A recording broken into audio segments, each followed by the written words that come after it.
మా దేవ, మీ కృప చేత, మీ కనికరము చేత మమ్మల్ని జ్ఞాపకం చేసుకొని మా ప్రభుదినములో మమ్మల్ని ప్రవేశపెట్టి మీ సన్నిధానములో మీ యొక్క విలువైన సంగతులను తండ్రి మేము వినాలని మాకు ఆయుష్ని ఇచ్చారు, ఆరోగ్యం ఇచ్చారు.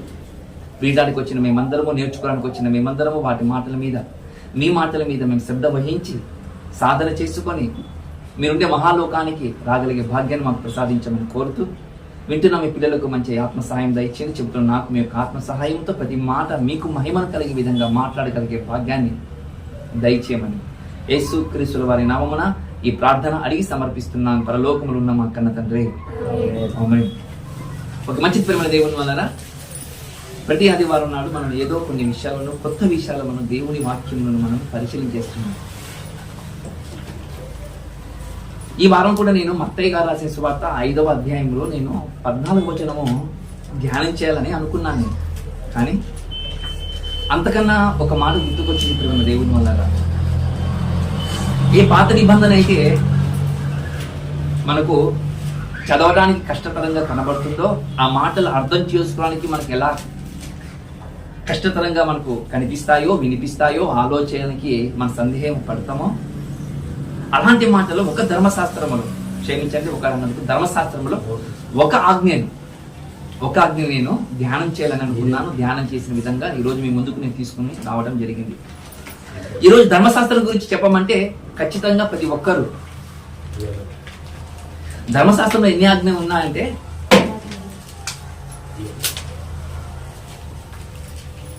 ధర్మశాస్త్రంలో ఎన్ని ఆజ్ఞలు ఉన్నాయంటే 10 ఆజ్ఞలు ఉన్నాయని మనం ఖచ్చితంగా మనం చెప్తాం. చూడండి ప్రేమ దేవుని వల్ల ధర్మశాస్త్రంలో 10 ఆజ్ఞలు ఉన్నాయి. ఎవరిచ్చారు అంటే దేవుడిచ్చాడు. ఎవరికి ఇచ్చాడంటే మోషేకి ఇచ్చాడు. మనకు తెలుసు, ఇచ్చిన వారు తెలుసు, తీసుకున్న వారు కూడా తెలుసు. తీసుకున్న వారు మోషే అయితే నడిపించడానికి ఇశ్రాయేలు జనాంగానికి ఒక మార్గం అవసరము, ఒక ఎథిక్స్ అవసరం. ప్రేమ దేవుని వల్ల అంటే ఒక ఎథిక్స్ అంటే ఒక ధర్మం అవసరము అని చెప్తున్నాను మీకు.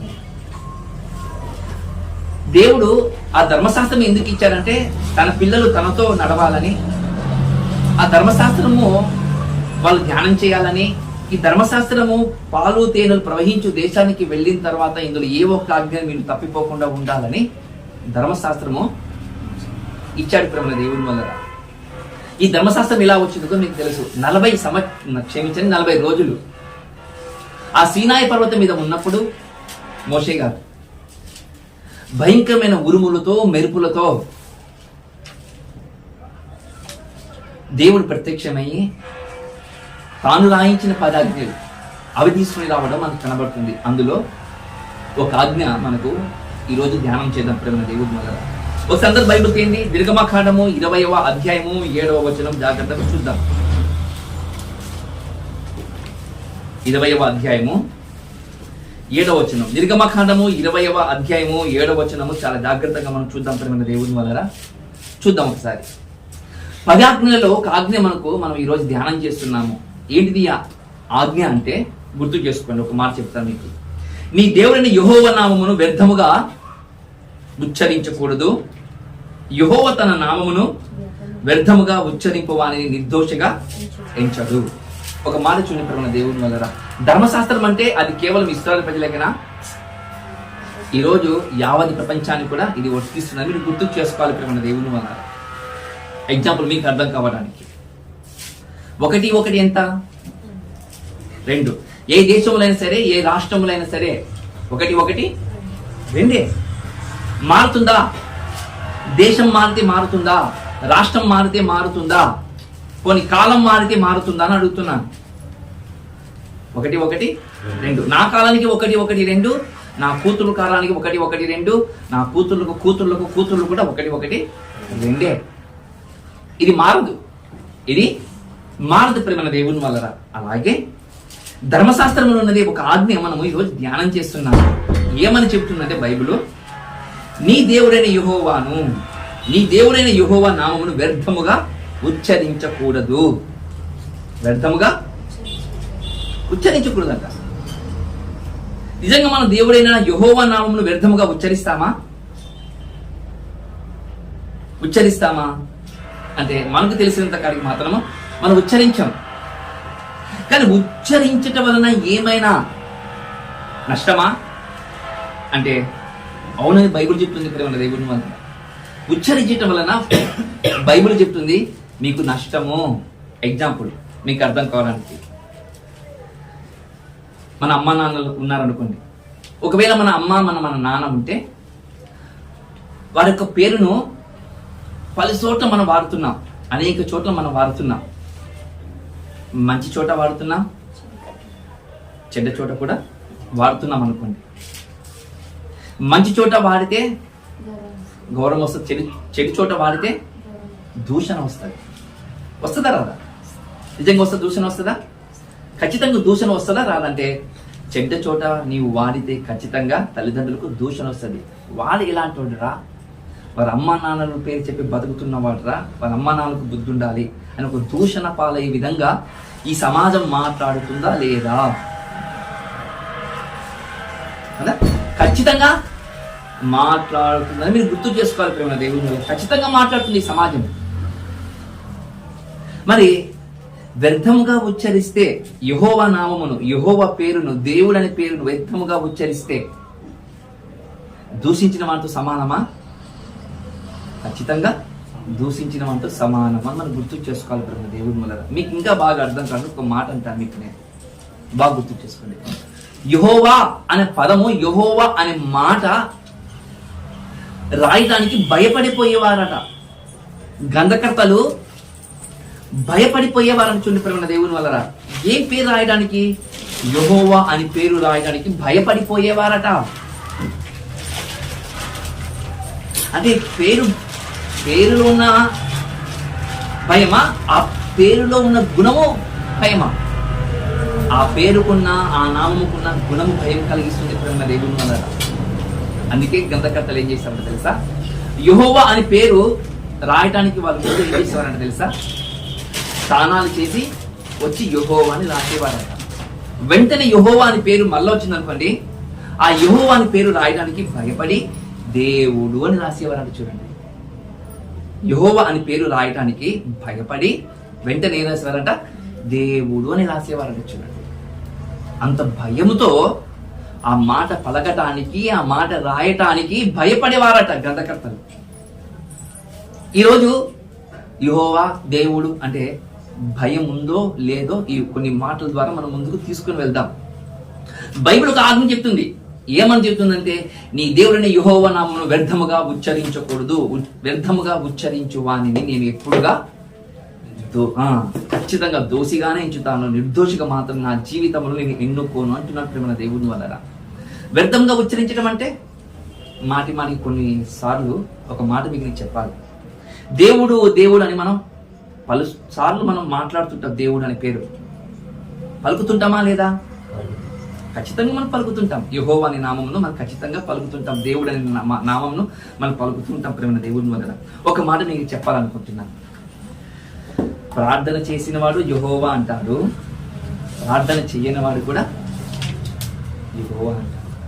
బైబిల్ చదివేవాడు దేవుడు అంటాడు, బైబిల్ చదవని వాడు కూడా దేవుడు అంటాడు. అంటాడా లేదా? ఖచ్చితంగా అంటాడు. ప్రార్థన చేసిన వాడు యెహోవా అంటాడు, ప్రార్థన చేయని వాడు యెహోవా అంటాడు. బైబిల్ చదివేవాడు దేవుడు అంటాడు, బైబిల్ చదివినవాడు దేవుడు అంటాడు. కష్టాలు ఉన్నప్పుడు దేవుడు అంటాడు, కష్టాలు లేనప్పుడు దేవుడు కూడా అంటాడు.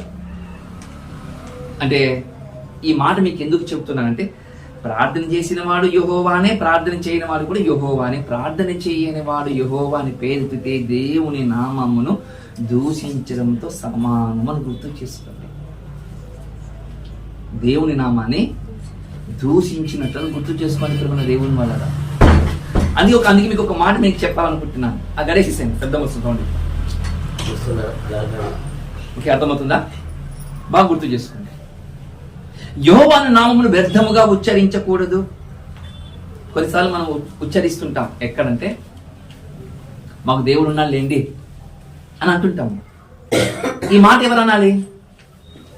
ఈ మాట ఎవరనాలి? ఎగ్జాంపుల్ క్రైస్తవులను అనుకుందాం. క్రైస్తవునికి క్యారెక్టర్ ఉండాలి, క్రైస్తవునికి గుణాతిశయములు కలిగి ఉండాలి.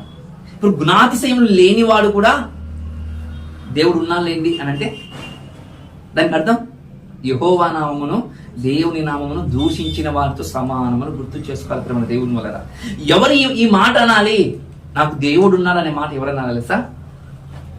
ఆయన మీద ఆధారపడి బ్రతికే వాళ్ళు మాత్రమే ఆ మాట అనాలి ప్రేమ దేవుని వల్ల. ఒక మాట మీకు చెప్పాలి, ఈ మాట మీకు బాగా అర్థం కావాలంటే, తల్లిదండ్రుల మీద ఆధారపడి బతుకుతున్న కొడుకులు కూతురు ఉన్నారు కదా, ఆ తల్లిదండ్రులకు ఏదో ఒక మాట అన్నారు అనుకోండి, కూతుళ్ళు వెంటనే ఏం చేస్తారు? నువ్వు ఎలా అన్నావు మాట అంటారా లేదా? తిరుగుబాటు చేస్తారా లేదా? ఎందుకంటారు? వాళ్ళ మీద ఆధారపడి బతుకుతున్న వాళ్ళ కష్టం తెలుసు, వాళ్ళ బాధ తెలుసు, వాళ్ళ దుఃఖం తెలుసు. కాబట్టి ఖచ్చితంగా పిల్లలు ఎదుటి వారిని నిలదీసి ప్రశ్నలు అడుగుతారు. చూడండి ప్రేమ దేవుని వల్ల. ఇది ఎవరికి చెందుతుందంటే వాళ్ళ మీద ఆధారపడి బతుకుతున్న కొడుకులకు కూతులకు చెందుతుందని మనం గుర్తు చేసుకుంటున్నాం కదా. అలాగే దేవుని మీద ఆధారపడి బతికటోడు మాత్రమే నాకు దేవుడు ఉన్నాడని చెప్పాలంటే ప్రేమ దేవుని వల్లరా. దేవుని మీద ఆధారం లేని వాడు యెహోవా చూసుకుంటాడు, దేవుడు చూసుకుంటాడు, యెహోవా రఫా, యెహోవా ఈరే అని అనకూడదు. అంటే ఏమన్నట్లు? అంటే ఏమవుతుంది? యెహోవా నామమును వ్యర్థముగా దూషించిన వారితో సమానమని గుర్తు చేస్తుంది ప్రేమ దేవుని వల్ల. అంత గొప్ప మాట ఆ వచనములో, ఆ నిర్గమ కాండములో 20వ అధ్యాయంలో 7వ వచనంలో దాగి ఉన్న మాటలు. ఇలాంటి మాటలు కొన్ని స్వీకరించాను ప్రేమ దేవుని వల్ల. ఇలాంటి కొన్ని మాటలు నేను స్వీకరించాను. ఇప్పటికే నాకు తెలిసినంతలో ఒక 4 మాటలు మీకు చెప్తాను. నేను సాధ్యమైతే 5 చెప్పడానికి నేను ప్రయత్నం చేస్తాను. చూడండి, ఇది మొదటిది, యెహోవా నామమును వ్యర్థముగా ఉచ్చరించకూడదని మనము తెలుసుకున్నాం. ఇంకొక మాట కూడా చూసుకున్నాం ప్రేమ దేవుని వల్ల. పక్క ఉన్న పుస్తకమే లేవీకాండము 19వ అధ్యాయము 12వ వచనం. లేవీకాండము 19వ అధ్యాయం 12వ వచనంలో ఒక మాట చూసుకున్న ప్రేమ దేవుని వల్ల. నా నామమును బట్టి అబద్ధ ప్రమాణము చేయకూడదు, నీ దేవుని నామమును అపవిత్రపరచకూడదు, నేను యెహోవాను. ఇక్కడ ఏం కనబడుతుంది?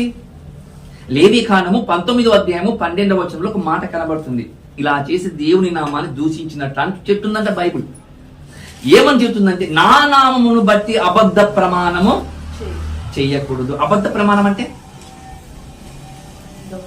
ప్రమాణం అంటే కొంతమంది మీకు అర్థం కావడానికి సీరియల్లో కావచ్చు, సినిమాలో కూడా కావచ్చు, సత్యమును అసత్యం చేస్తారు. చూడండి, నిజాన్ని అబద్ధం చేసే విధంగా వాళ్ళు ఏం చేస్తారు? ప్రమాణాలు చేస్తారు. నా భార్యతోడు, నా పిల్లలతో అంటారు. చూడండి దేవుని వల్ల, నా భార్యతోడు, నా పిల్లలతో నేను ప్రమాణం చేస్తారు. చూడండి, ఆ కోర్టులో వాళ్ళ దగ్గర గ్రంథం ఉంటుంది. ఆ గ్రంథం మీద చేయి వేసి నేను అంతా నిజమే చెప్తానంటాడు. మళ్ళీ అన్ని అబద్ధాలే చెప్తారు. చూడండి, ఇక బైబిల్ చెప్తున్న మాట ఏంటంటే, నా నామమును బట్టి అబద్ధ ప్రమాణము చెయ్యకూడదు. అబద్ధ ప్రమాణం అంటే లేనిది ఉందని ప్రమాణం చేయకూడదట. మనం చేస్తుంటాం. ఏమని చేస్తుంటాం?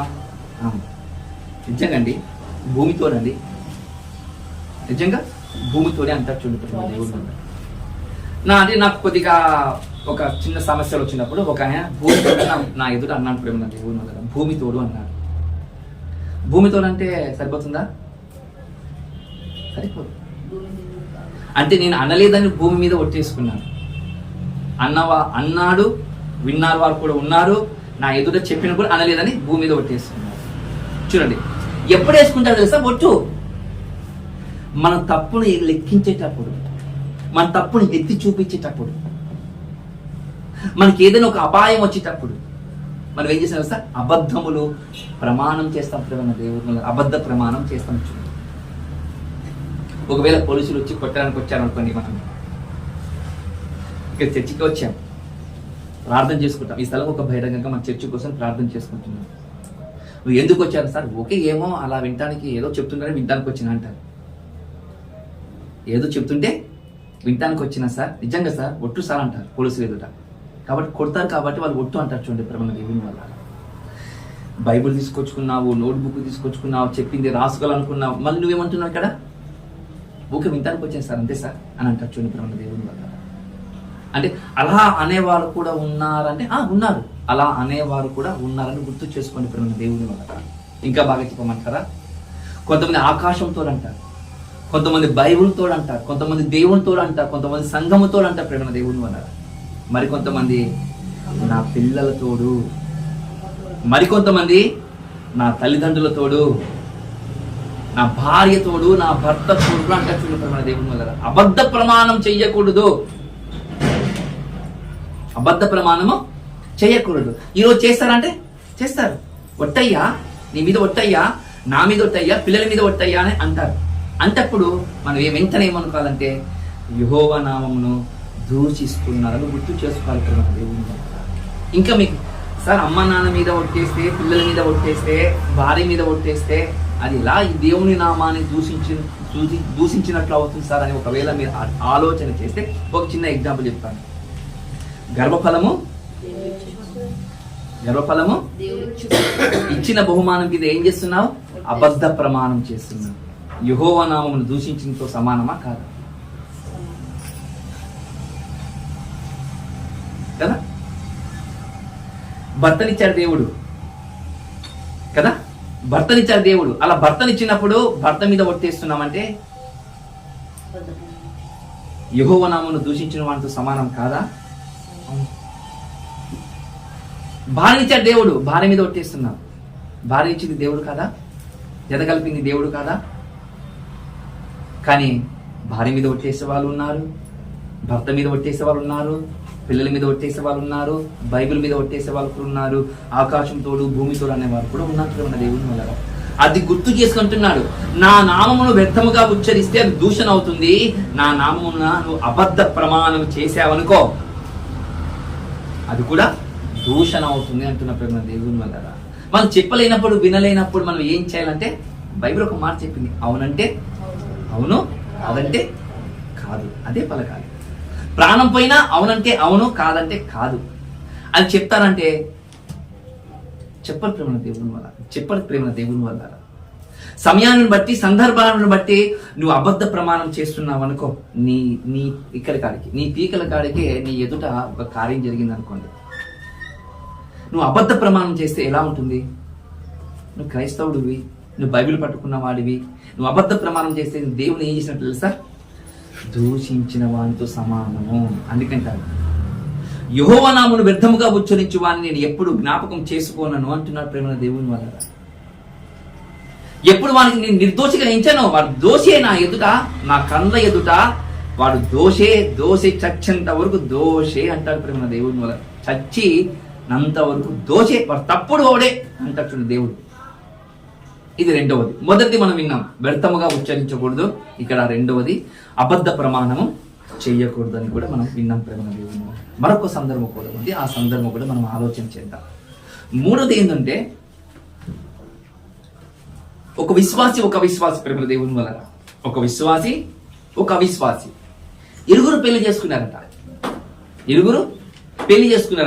ఆ ఇరుగురు పెళ్లి చేసుకున్న తర్వాత వారికి దేవుడు గర్భఫలం ఇచ్చాడంట ప్రేమ దేవుని వల్ల. దేవుడు గర్భఫలం ఇచ్చాడంట. ఆ దేవుడు గర్భఫలం ఇచ్చినప్పుడు ఏం జరిగిందంటే తెలుసా? ఇచ్చిన గర్భఫలాన్ని సరిగా పెంచకపోతే ఆ గర్భఫలము దేవుని దూషించే విధంగా మాట్లాడుతున్నాడట. సమయం ఉందా? సందర్భం ఉందా? బైబిల్ ఉంది. ఒకసారి ఇదే అధ్యాయంలో, క్షమించండి, ఇదే పుస్తకంలో లేవియ కాండము 24వ అధ్యాయము ఒకసారి 10వ వచనం నుండి జాగ్రత్తగా మనం చూసుకుందాం ప్రేమ దేవుని వల్ల. 10వ వచనం ఒకసారి చూసుకుందాం.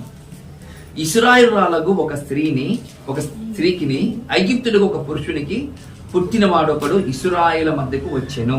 ఏం అర్థమవుతుంది సార్? ఇక్కడ విశ్వాసి లేడు, అవిశ్వాసి లేడు కదా సార్, మీరు ఎట్లా అంటున్నారు సార్ అంటే, ఇశ్రాయేలు అంటే విశ్వాసు, ఐగుప్తుడు అంటే అవిశ్వాసి, నమ్మనివాడు. దేవుడు అంటే నమ్మనివాడు. వాళ్ళకి ఇద్దరికి పుట్టిన ఒక కొడుకున్నాడంట.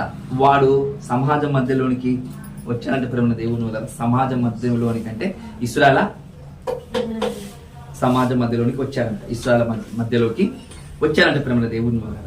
అలా ఇశ్రాయేలు మధ్యకి వచ్చినప్పుడు ఒక మాట అంటుంది బైబిల్, ఒక మాట చెప్తుంది, జాగ్రత్తగా చూద్దాం.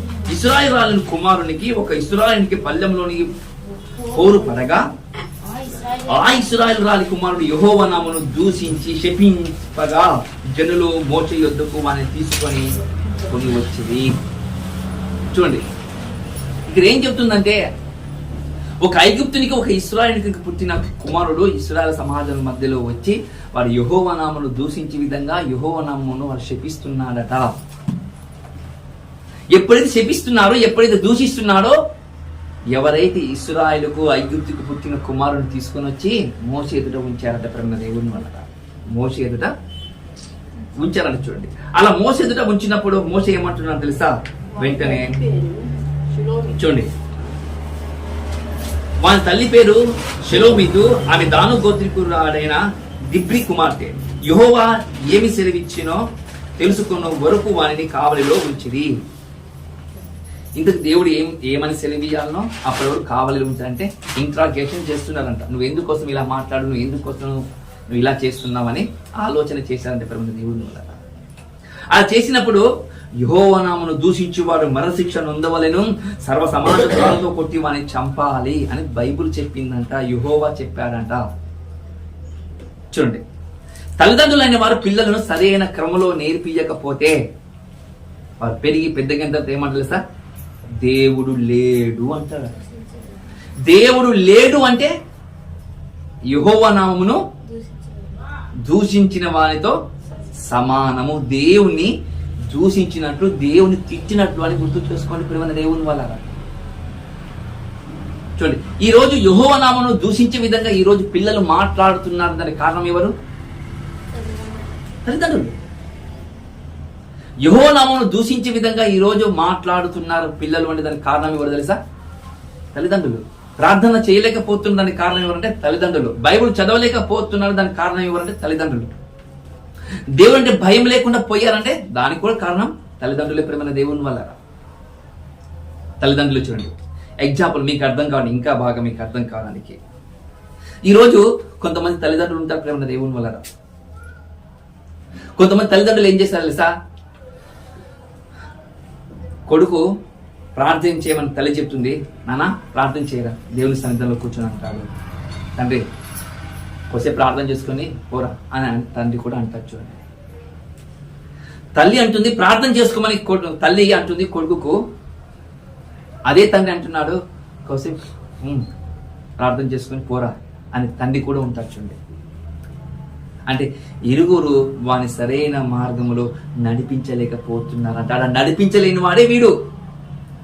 ఈ లేవికాండము 24వ అధ్యాయంలో నడిపించలేనివాడు వచ్చి మాట్లాడుతున్న సమాజం మధ్యలో వాడు యెహోవా నామమును దూషించే విధంగా మాట్లాడుతున్నారంట ప్రేమ దేవుని వల్ల. యెహోవా నామమును శపించే విధంగా మాట్లాడుతున్నారంటే చూడండి. వెంటనే వాళ్ళు ఏం చేస్తారు తెలుసా? ఆలోచన చేసి ఏం చేయాలి మోషే అంటే, రాళ్ళతో కొట్టి చంపేయండి అని అన్నారంట. రాళ్ళతో కొట్టి చంపేయండి వాడిని, రాళ్ళతో కొట్టి చంపేయాలంట. ఒక మాట అడుగుతాను, తల్లిదండ్రులు ముందు చనిపోవాలన్నా కొడుకు ముందు చనిపోవాలన్నా? వాని మరణానికి కారణం ఎవరు చెప్పండి? వాని మరణానికి కారణము వాళ్ళకన్నా గొప్పగా బతకవలసిన వాడు దేవుని నామాన్ని భయభక్తులు కలిగి పెంచలేదు కాబట్టి ఏం జరిగింది? మరణమయ్యాత్రమైన దేవుని వల్ల. ఎగ్జాంపుల్, ఒక తల్లి యొక్క మానభంగ కేసు మీకు తెలుసు అనుకుంటాను, దిశ కదా. 4 పిల్లలు, అందరికి దాదాపు 20 నుండి 24, 23 సంవత్సరాల లోపల ఉంటారు వాళ్ళ వయస్సు. తల్లిదండ్రులు చనిపోవాలి ఆయుష్ తీరి, కానీ వాళ్ళు చనిపోయారంటే, ఆ 24 చనిపోయారంటే, 20 సంవత్సరాల లోపలే చనిపోయారంటే కారణం తల్లిదండ్రుల పెంపకం సరి లేకపోవడం వల్లనే ప్రియమైన దేవుని వల్ల. తల్లిదండ్రుల పెంపకము సరి లేకపోవడం వల్లనే ఆ మరణము వారికి సంభవించింది. ఇక్కడ కూడా ఈ లేవికాండం 24వ అధ్యాయంలో 10 నుండి మనం ఆలోచన చేస్తే, ఒక ఐగుప్తునికి పుట్టినవాడు, ఒక ఇశ్రాయేలుకి పుట్టినవాడు ఇశ్రాయేలు సమాజంలో మధ్యలో వచ్చి యెహోవా నామమును దూషించే విధంగా ప్రవర్తించాడట. ఇంకా బాగా చెప్పమంటారా? వాడు చనిపోయాడు. ఒక విశ్వాసి వివాహం చేసుకోవాలి.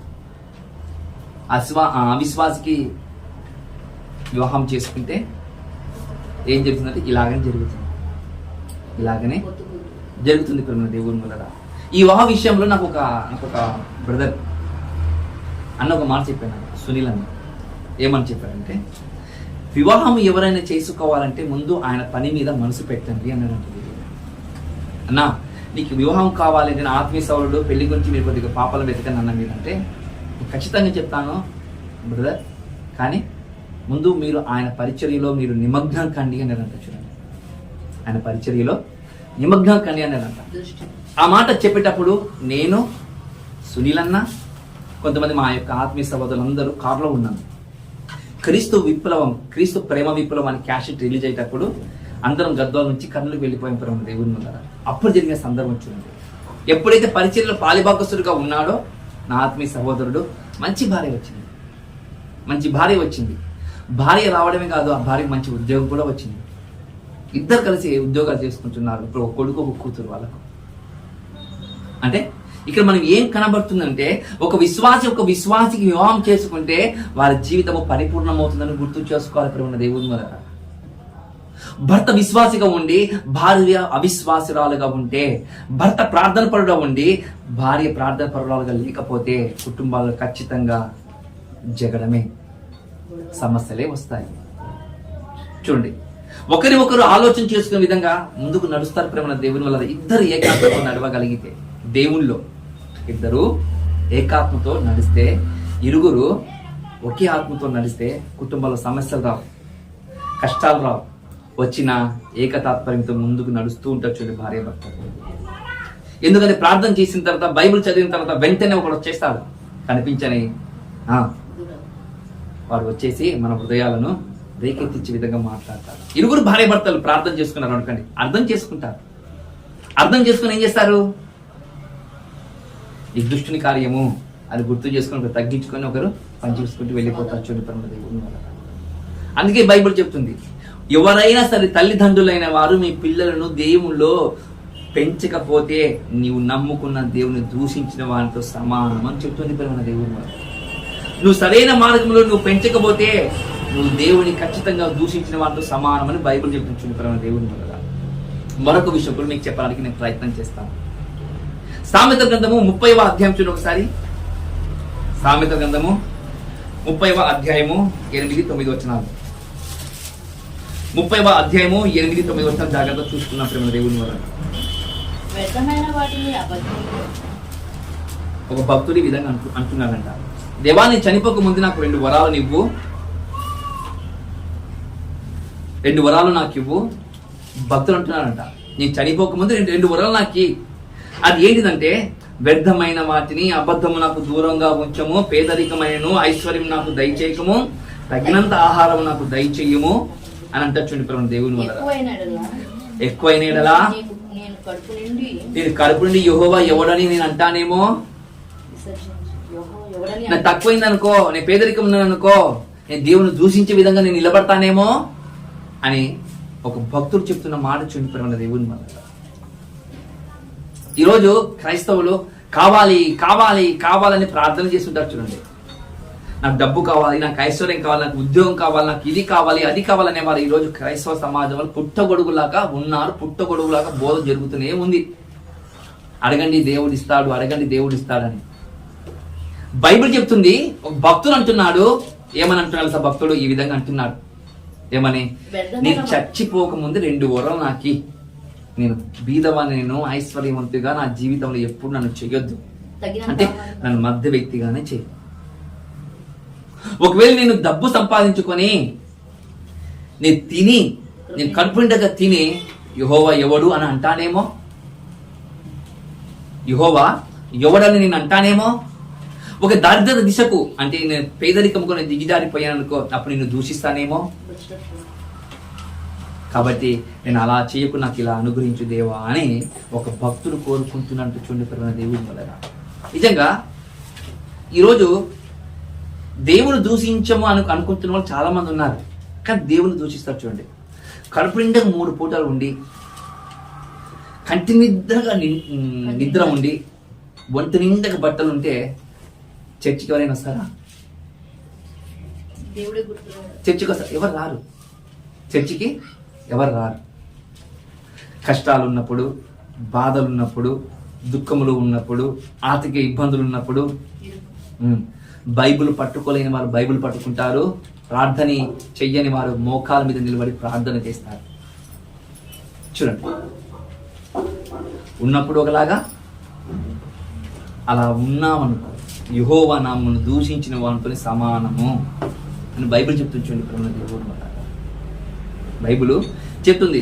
చాలా మంది ఈరోజు ఉద్యోగాల కోసం ప్రార్థన చేయమంటారు, వీరి కోసం ప్రార్థన చేయమంటారు, వారి కోసం ప్రార్థన చేయమంటారు. చాలా మంది ప్రార్థన చేసిన తర్వాత, వాళ్ళు ఉద్యోగం వచ్చిన తర్వాత, పెళ్లిళ్ళైన తర్వాత దేవుని సన్నిధానంలో ఎవరు కనిపించరు. చూడండి ప్రేమ దేవుని వల్ల దేవుని సన్నిధానంలో ఎవరు కనిపించరు. చూడండి, ఉద్యోగం వచ్చినోడు కనిపించాడు, పెళ్లి చేసుకున్న పెళ్లి కుమారుడు కానీ పెళ్లి కూతురు కానీ కనిపించరు. చూడండి, ఏమమ్మా నీ కొడుకు నీ కోడలు రాలేదు అంటే, బయట పనుందని బయటికి పోయి సార్. మరి అదే తల్లి కొన్ని సంవత్సరాల కిందట నా కొడుకు గురించి ప్రార్థన చేయి, నా కొడుకు గురించి ప్రార్థన చేయి, మంచి అమ్మాయి రావాలి పెళ్లికి అని, అందమైన అమ్మాయి రావాలని ప్రార్థన చేశారు అని అంటుంటుంది ఆ యొక్క తల్లి. పెళ్ళైన తర్వాత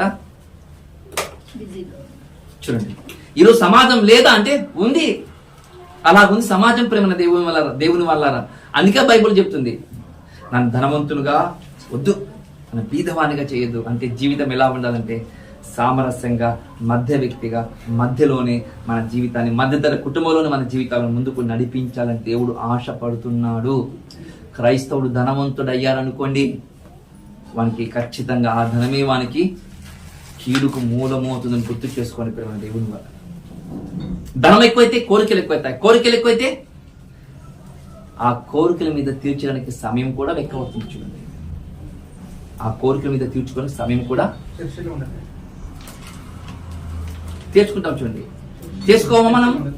కోరికలు ఎక్కువైతే సమయం మనం కేటాయిస్తాం. అక్కడికి పోవాలి, ఇక్కడికి పోవాలని మనం సమయం కేటాయిస్తాం. చూడండి దేవుడు, అది కాదంటుంది బైబిల్. ఒకవేళ నువ్వు అలా చేసావనుకో, అందుకే బైబిల్ అంటుంది, ఏమంటుంది ఒకసారి జాగ్రత్తగా చూద్దాం ప్రేమ దేవుని వల్ల. యెహోవా ఎవడని నా అందునేమో, లేక బీదవానినై దొంగిల్లి నా దేవుని నామను దూషించునేమో. నేను దూషిస్తానేమో, అలా ఒకవేళ నేను ఉంటే, బీదవానిగా ఉంటే నేను దూషిస్తాను, ధనవంతుడుగా అవుతా నిన్ను మర్చిపోయినా కూడా దూషించిన వానితో సమానమైన బైబిల్ చెప్తుంది ప్రేమ దేవుడు. చెప్తుందంటే బైబిల్ చెప్తుంది. మళ్ళీ దూషణ చేసే విధంగా ఈరోజు బైబిల్ రాయబడింది ఇలాంటి లక్షణాలు కలిగిన వారు అంటే, దేవుడు ఒకే మాట అంటున్నాడు, నిన్ను నా జీవితంలో ఎప్పుడు నేను నిర్దోషిగా ఎంచను, నా దృష్టికి నువ్వు ఎప్పుడు దోషిగా అని అంటున్నాడు ప్రేమ దేవుని వల్ల. మొదటి చూసుకున్నాం మనం, యెహోవా నామమును వ్యర్థముగా ఉచ్చరించకూడదని మొదటి చూసాము. రెండోది కూడా మనం విన్నాము, ఆయన నామమును బట్టి అబద్ధ ప్రమాణం చేయకూడదని కూడా విన్నాము. మూడోది కూడా మనం చూసాము, తల్లిదండ్రులైన వారు పిల్లలు సరైన క్రమంలో నేర్పించకపోతే చివరికి పుట్టిన గర్వఫలమే దేవుని దూషించే విధంగా ప్రవర్తిస్తుందని కూడా మనం చూసాం. నాలుగురు కూడా చూసాము, ధనవంతుడుగా వద్దు, నన్ను బీదవానిగా వద్దు, నన్ను మధ్యాంతరంగా నన్ను ఉంచు, మధ్యతరగతి కుటుంబంగా నన్ను ఉంచు. ఒకవేళ ధనవంతుడిగా చేస్తే నేను మర్చిపోతానేమో, నన్ను బీదవాన్ని చేస్తే నేను దూషిస్తానేమో, అది కూడా నాకు వద్దు అని బైబిల్ చెప్తున్న విధానం మనం చూస్తున్నాం ప్రేమ దేవుడు వల్ల. చివరి ఒకటి చూపిస్తాను, ఉన్నప్పుడు ఒకలాగా లేనప్పుడు ఒకలాగా బైబిల్ ఎప్పుడు చెప్పదు ప్రేమ దేవుని వల్ల. కానీ బైబిల్ పట్టుకున్న వాళ్ళు మాత్రం ఖచ్చితంగా ఉన్నప్పుడు ఒకలాగా లేనప్పుడు ఒకలాగా ప్రవర్తించే వాళ్ళు ఈరోజు ఉన్నారు. చూడండి, సమాజంలో చాలా మంది ఉన్నారు. చూడండి, కొంతమంది ప్రపంచం ఈ విధంగా అంటుందంటారు, తినటానికి తిండి లేనప్పుడు మీసాలకు సంపంగ నూనె ఎందుకు రా అని అంటదంట ప్రపంచం. తినటానికి తిండి లేకపోతే నా మీసాలకు సంపంగ నూనె కావాలన్నాడు ఒకడు. చూడండి, బైబిల్ చెప్తుంది, ఏ విధంగా చెప్తుంది ఒకసారి యోబు గ్రంథము 2వ అధ్యాయము, యోబు గ్రంథము 2వ అధ్యాయము 9వ వచనం చూద్దాం ప్రేమ దేవుని వల్ల. మీకు తెలుసు అనుకుంటా, భక్తుడైన యోబు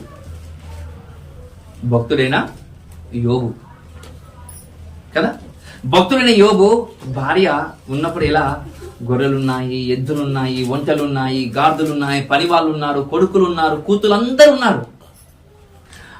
ఆ సుఖానికి, ఆ సంతోషానికి, ఆ ఆనందానికి ఎవరు లేవు. రోజుకి ఒక ఇంట్లో భోజనం చేసేవారంట. ఈరోజు పెద్ద కొడుకు, ఎల్లుండి చిన్న కొడుకు, ఆవులెల్లుండి పెద్ద కుమార్తె, ఆవులెల్లుండి చిన్న కుమార్తె, వాళ్ళ మీద విందు చేసుకునే విధంగా బతికేవారంట ప్రేమ దేవుని వల్ల యోబు కుటుంబం. అలా యోబు కుటుంబం ఉన్నతంగా బతుకుతున్న సమయంలో అనుకోకుండా ఒక పెను తుఫాను లాంటి ఉప్పెన వాళ్ళ మీద పడింది. చూడండి, పెను తుఫాను లాంటి ఉప్పెన వారి మీద పడింది చూడు ప్రేమ దేవుని వల్ల. అలా పడినప్పుడు జరిగిన సందర్భమే మనం ఈరోజు చదువుతున్నాము. ఏం జరుగుతుంది అంటే ఇక్కడ బైబిల్ ఒకసారి మనం చూద్దాం ప్రేమ దేవుని.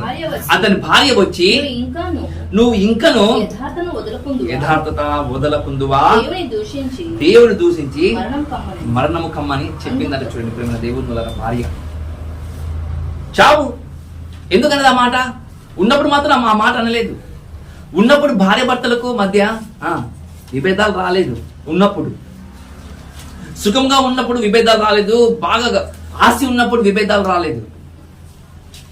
ధనం ఉన్నప్పుడు విభేదాలు రాలేదు. ఎప్పుడు వచ్చింది విభేదాలంటే? ఒంటెలు పోయాయి, ఎద్దులు పోయాయి, గాడిదలు పోయాయి, కొడుకులు పోయారు, కూతుర్లు పోయారు, పని వాళ్ళు కూడా అందరూ పోయారు. చివరిగా శూన్యం మిగిలింది ప్రేమ దేవుని వల్ల యోబు గారి జీవితంలో. అలా యోబు గారి జీవితంలో శూన్యం మిగిలితే భార్య వచ్చి అంటుందంట,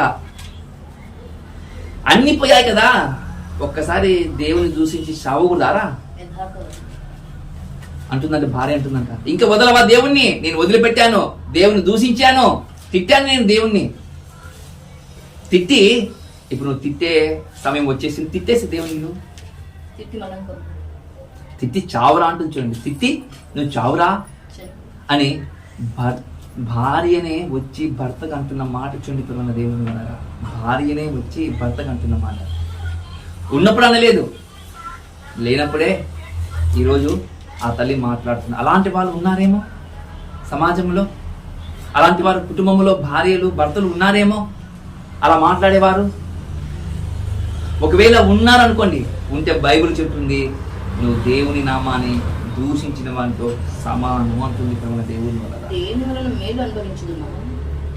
చూడండి, నువ్వు దేవుని వలన మేలే అనుభవించదువా, కీడును అనుభవించకూడదా?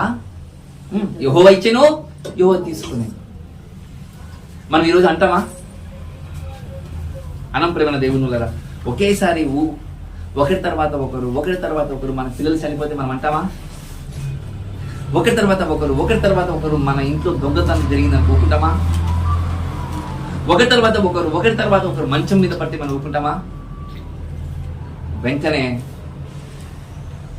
దేవుని దూషించే విధంగా మనం మాట్లాడుతూ చూడండి. దేవుని దేవా అని అన్నామనుకో, దేవుని నామాన్ని దూషించిన వాటితో సమానం.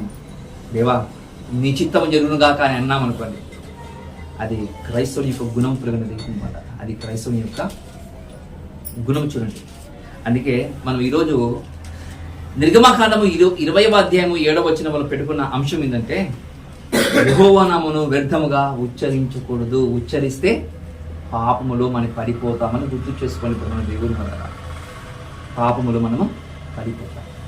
మొత్తం 5 విన్నాం. వ్యర్థముగా ఉచ్చరించకూడదంట, అబద్ధ ప్రమాణం చేయకూడదట, మన పిల్లలను జాగ్రత్తగా దేవుల్లో పెంచాలట. 4వది ఉన్నప్పుడు ఒకలాగా లేనప్పుడు ఒకలాగా ప్రవర్తించకూడదట.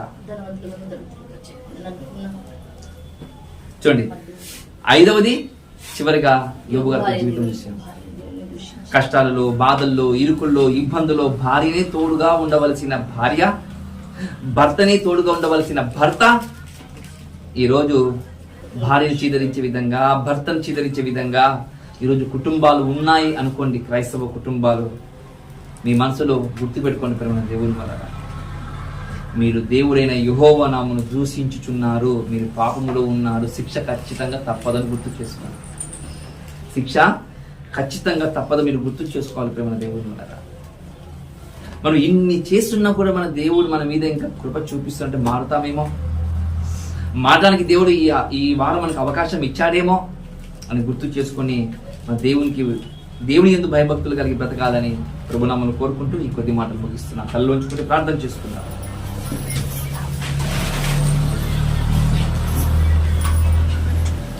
మహాపరిశుద్ధుడైన మా తండ్రి, పరలోకములో ఉన్న మా దేవా, మీ కృప చేత, మీ కనికరం చేత ఇప్పటి వరకు మీ యొక్క విలువైన మాటలను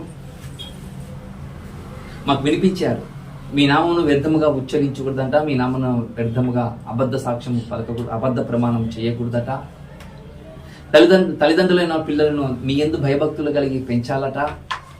అలాగే తండ్రి, మమ్మల్ని లేనప్పుడుగా ఉన్నప్పుడుగా మేము మిమ్మల్ని కాదనే విధంగా మేము ఉండకూడదట. ధనం ఉన్నప్పుడు, ధనం లేనప్పుడు, ఆరోగ్యం బాగలేనప్పుడు, ఆరోగ్యం బాగున్నప్పుడు మిమ్మల్ని ఏ విధంగా మిమ్మల్ని తగ్గించుకునే స్వభావం మాలో ఉండకూడదట అని మేము విన్నాం. ఒకవేళ తగ్గించుకునే స్వభావం మేము చేశామనుకుంటే మేము మిమ్మల్ని దూషించే వారితో సమానం అని మాకు బైబిల్ చెప్తుంది, మీ వాక్యం చెబుతుంది. ఈ మాటలు మేము విన్నాం. వాటి మీద మా మనసును కేంద్రీకృతం చేసుకొని మిమ్మల్ని ఘనపరిచే విధంగా, మిమ్మల్ని మహిమపరిచే విధంగా ముందుకు నడవాలని ఆశపడుతున్నాం. దేవా, నడిపించండి మమ్మల్ని. ఇది మొదలుకొని ముగింపు వరకు మాకు తోడుగా ఉండండి. జరగబోతున్న కార్యక్రమంతో మాకు తోడుగా ఉండమని విన్న మీ పిల్లలు ఈ మాటలు విడిచిపెట్టి పోకుండా వెంటనే అపవాదిగాడు వచ్చి ఏ విధంగా మేము విన్న మాటలను తీసుకొని వెళుతాడో, ఈ మాటలు వారిని విని వారి మీద ధ్యానం చేసే విధంగా, ఆలోచన చేసే విధంగా మంచి మనసును దయచేయమని కోరుకుంటూ మా ప్రభు మీ కుమారుడైన యేసు క్రీస్తు వారి అతి పరిశుద్ధ అతి పవిత్రమైన నామమున ఈ ప్రార్థన అడిగి సమర్పిస్తున్నాను. పరలోకములో ఉన్న మా కన్న తండ్రి. ఓకే, మంచిది పిల్లల దేవుని వాళ్ళారా, అందరికీ వందనములు. సరే, పనిచేసి పవిత్రమైన కృపలలో మనం వెళ్దాం.